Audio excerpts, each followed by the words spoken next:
Hey everybody, and welcome to another devlog video for the NPC Manager system. Today I'd like to show you guys some of the new updates that I've made to the Spline paths for the 1.2 update. On the last video I showed you guys how you can now link several different Spline paths and NPCs will actually follow the path. And that is what you see there. If you remember, the NPCs were going around. The next step was to give the NPCs the ability to choose a random path. And that's what I've been working on for the past few weeks. So as you can see here, we have all of these different paths. And they're basically connected one another, similar to what you would think are roads in a city. So if I go ahead and select our NPC here, and I go down to the NPC controller, you'll see now that under paths, we have now different path modes. And specific is exactly what you think it is. That's what I showed in the last video. That's where you actually have an actual path route, as you can see here, and you specify the exact route that you want the NPC to take.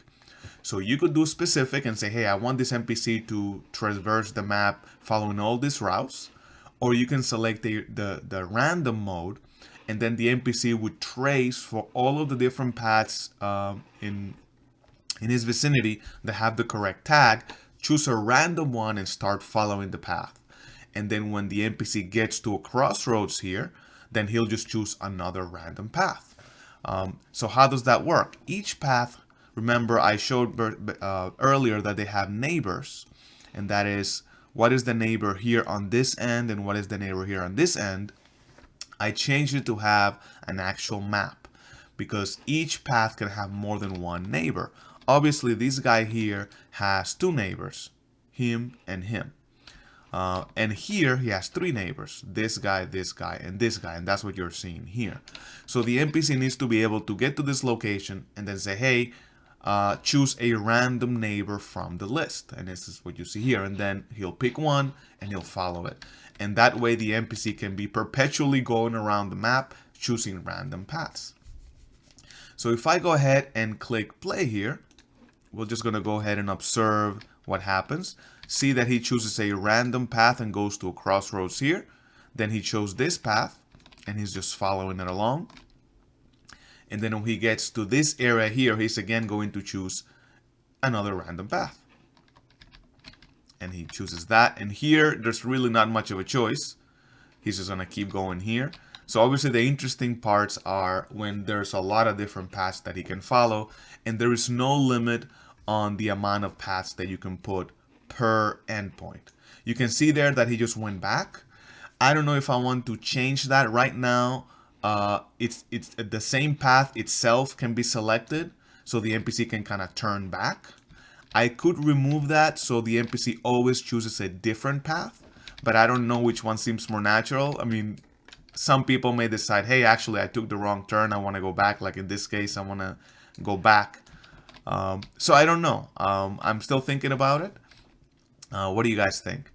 And yeah, that is basically it. It took lot longer than expected to get this behavior going, but as you can see, it is working. So with one NPC, it's a little bit hard to see, but if I grab this guy and I start duplicating him, just to make it a little bit easier to see what happens,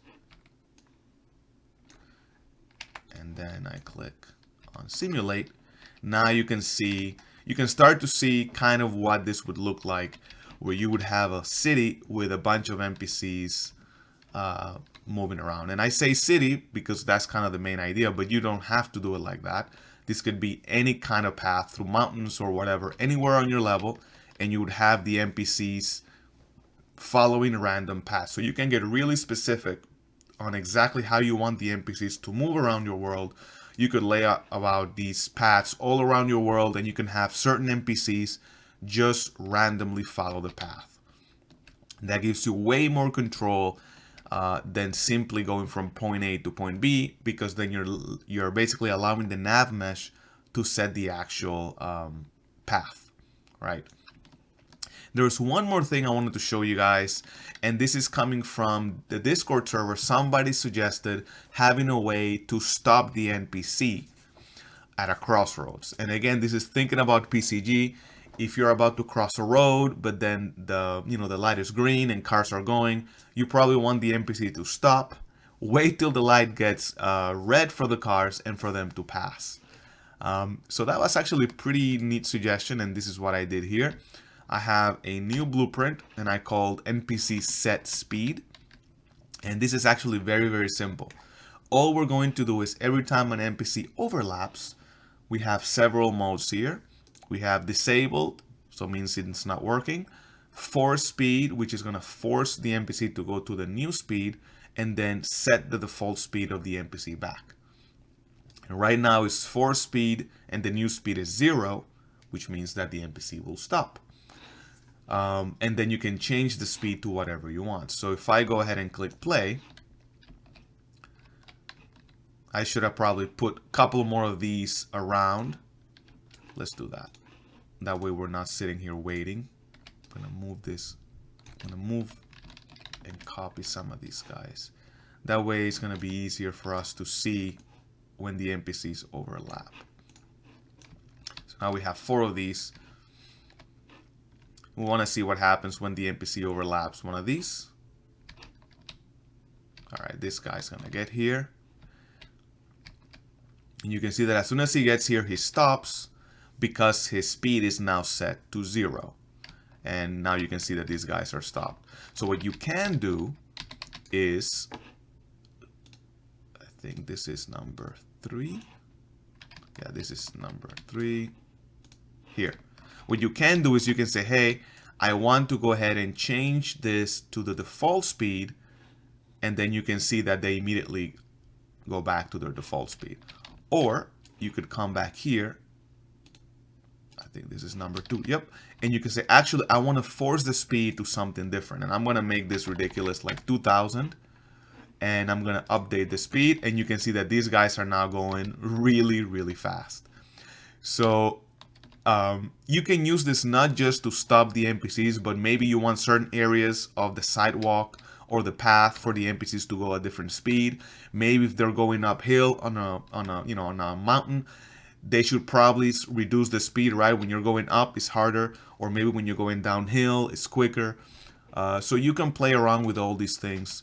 And by the way, all of this should still work with the waypoints. So if you put a waypoint here and you want the NPC to stop in the middle of the path, they should do that as well. So yeah, so that is what I have so far, guys. Random paths are working, and now you have an ability to modify the speed of the NPCs passing through this path, including the ability to stop them. Obviously, you would have to include logic if you're doing this for the city to set the speed here to 0 when, like the light goes red, for example, and then set it to normal speed, for example, when the light goes green. But that's actually fairly simple, so I'm not too worried about that. The functionality, the main functionality is here. So yeah, what is next? Honestly, I'm not sure. I think I may just leave it like this for the update. The other idea I had, and you can see it here, is with a third path mode called managed. And that would be a little bit more complicated. That is basically having a manager.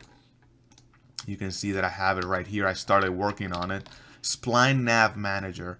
And the idea would be that the NPC queries the manager for the actual path. So instead of you manually giving it the path, the NPC is here, says, hey, I need to go to this point. Give me the best path to go from A to B following the splines. So that is a little bit harder to implement. And I was thinking of using A* for that. That's like a pathfinding algorithm. That's like a very standard one. That gets a little more complicated. But ideally, I would love to have that, because then you could have specific locations for the NPCs without worrying about a path. And then this little manager here would just return the optimal path to the NPC. This is harder. I don't know if I'm going to include that in 1.2.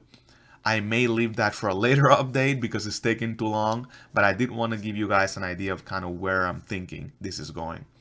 So yeah, what do you guys think? Do you like where this is going? Do you have any suggestions at all about different spline modes or any other features that could come in the 1.2 update? Let me know in the comments below, and if you haven't joined Discord, feel free to join. I'll leave a link in the description of the video. I'm way more active on Discord. I don't have a lot of time, quiet time to record this video. So if you want to interact with me, ask me questions, see what other people are working on with my assets, feel free to join Discord and interact that way. All right, guys, thank you so much, and I'll talk to you in the next video.